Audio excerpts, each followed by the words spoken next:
বন্ধুরা, তো চলে এসেছি নতুন একটা ভিডিও নিয়ে মুভি রিভিউ বস চ্যানেলে। তো গ্রিনল্যান্ড 2 মাইগ্রেশন, এটা ট্রেলারটা কিছুদিন আগে বেরিয়েছিল। যাই হোক, আমি মিস আউট করে গিয়েছিলাম, তো দেখতে পেলাম, তো তাই ট্রেলারটা হচ্ছে রিভিউ করছি। তো এটা একটা অ্যাকচুয়ালি জানুয়ারি ফার্স্ট উইকে মানে 9 তারিখে সংক্রান্তি উৎসবের জন্য, যদিও হলিউডের সংক্রান্তি ম্যাটার করে না, বাট স্টিল জানুয়ারি 9 তারিখে হচ্ছে এটা রিলিজ করছে। আর হচ্ছে সবচেয়ে বড় ব্যাপার হচ্ছে লায়ন্সগেট প্রোডাকশন হাউসের আন্ডারে এটা হচ্ছে। এবং যেটা মুভিটার সাথে সবচেয়ে মানে ট্রেলারটার মধ্যে ইন্টারেস্টিং লেগেছে সেটা হচ্ছে মিউজিকটা। সত্যি কথা বলতে মিউজিকটা খুব সুন্দর। এবং এবং হচ্ছে এর মানে অ্যাকচুয়ালি সত্যি কথা বলতে সিকুয়েলটা অ্যাকচুয়ালি সত্যি কথা কোনো দরকার ছিল না, বাট তবুও আমি মনে হয় করেছি যদি স্টোরি ঠিকঠাক থাকে তাহলে অবশ্যই ডেফিনেটলি এটা একটা হিট হবে। এবং এবছর দেখতে গেলে 2025 সালে কিন্তু হলিউডও খুব একটা যে হাইফাই ভাবে ইনকাম করেছে বা বিশাল কিছু মার্কেট করেছে সেটা না।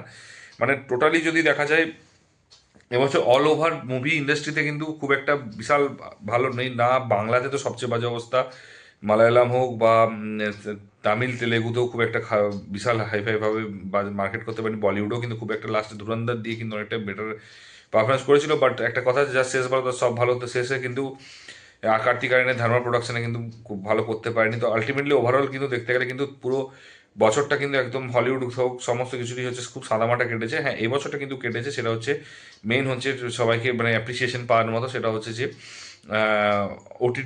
ওটিটি প্ল্যাটফর্মে সমস্ত কিছু এবারে ভালো চলেছে, কিন্তু বাকি হলে কিন্তু একটাও ভালো খুব একটা চলেনি। তো এবার ট্রেলারটা নিয়ে একটা কথা বলি। ট্রেলারটাই হচ্ছে অ্যাকচুয়ালি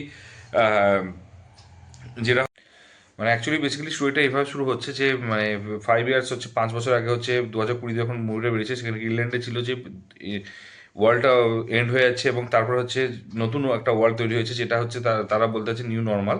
তো দিয়ে এখান দিয়ে স্টোরিটা শুরু হবে এবং তারপরে হচ্ছে যে ঠিক করবে যে গ্রিনল্যান্ড 2-এ তো হচ্ছে সমস্ত কিছু হচ্ছে তার মানে ওয়াইফকে হচ্ছে সে বিলেটেড ভ্যালেন্টাইন্স ডে জানাচ্ছে, তার কারণ প্রচণ্ড কাজের চাপের মধ্যে দিয়ে সে ভুলে গিয়েছে। অ্যান্ড তারপর হচ্ছে তারা হচ্ছে ওখান থেকে, এবং সেখানে হচ্ছে মানে মাটির ফাটল ধরেছে, তো সেটা দেখে তারা হচ্ছে বেরোতে যাবে। এবং বেরোতে গিয়ে হচ্ছে মাঝ রাস্তায় ব্রিজ ভেঙে ছিঁড়ে যাবে, এবং ব্রিজটা ছিঁড়ে যাওয়ার পর ওরা তিনজন হচ্ছে অপোজিটে চলে যাবে এবং পুরো টিম থেকে মানে আলাদা হয়ে যাবে। এবং সেখানে যাওয়ার পর তাদের মধ্যে কী কী অবস্ট্যাকেলগুলো প্রবলেম হবে, কী কী প্রবলেমের সম্মুখীন হতে হবে, সেটা নিয়ে হচ্ছে মুভিটা হবে, আশা করা যেতে পারে। তো গ্রিনল্যান্ড 2 কারণ ট্রেলারটা দেখে অ্যাকচুয়ালি ইংলিশ মুভি যে হলিউড মুভি ট্রেলারে একটা সবচেয়ে যেটা ভালো নিয়ে সেটা হচ্ছে যে তুমি ট্রেলার দেখে বুঝতে পারবে, ট্রেলার কাটিংটা দেখে বুঝতে পারবে না যে স্টোরিটা কী হতে চলেছে। ঠিক আছে, গ্রিনল্যান্ডের পার্ট 1-এর মধ্যে তুমি এটা ভেবো না যে গ্রিনল্যান্ড পার্ট 2 তো সেমই হবে, তার কারণ এটা হচ্ছে পার্ট 1 থেকে পার্ট 2 অনেক কিছুতেই ডিফারেন্ট হয় এবং হচ্ছে ডেফিনেটলি লিঙ্ক থাকবে, কিন্তু সে লেভেলের লিঙ্ক থাকবে না। তার কারণ হচ্ছে গ্রিনল্যান্ড 1টা ইটসেলফ এ স্টোরি। ঠিক আছে, ওটা একটা সোলো মুভি হিসাবে বেরিয়েছিল তখন। ঠিক আছে, তো সেটা মার্কেটে ভালো হিট হওয়ার জন্য সেটাকে হচ্ছে জাস্ট সেটাকে অ্যাড করে হচ্ছে পার্ট 2 বের করেছে। তো যাই হোক, তো এবারে মানে ট্রেলারটা এটুকুই বোঝা গিয়েছে এবং দেখা যাক। 9 তারিখ তো এমন কিছু বেশি দিন না, আর মাত্র 8টা দিন পরেই হচ্ছে মুভিটা বেরোবে, তখন রিভিউ করতে পারবো। আর এরপরে হচ্ছে যে যেটা হচ্ছে মেন ডিসকাশন, সেটা হচ্ছে এই মুভিটা 3টে জিনিস পার্ট নিয়ে হচ্ছে।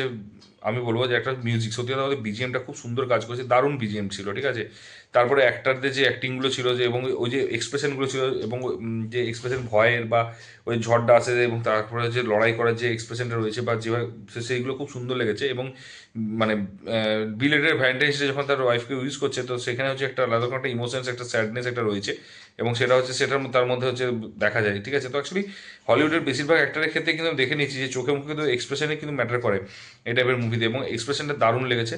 তাছাড়া হচ্ছে ভিএফএক্স নিয়েতেও হলিউডে কোনো ওদের আলাদা লেভেলে একটা, হলিউডের লায়ন্স গেটের আলাদা লেভেলে একটা প্রোডাকশন হাউস আছে। তো ওরা একটা প্রোডাকশন কস্ট সেই লেভেলে হিউজ লেভেলে বানায়।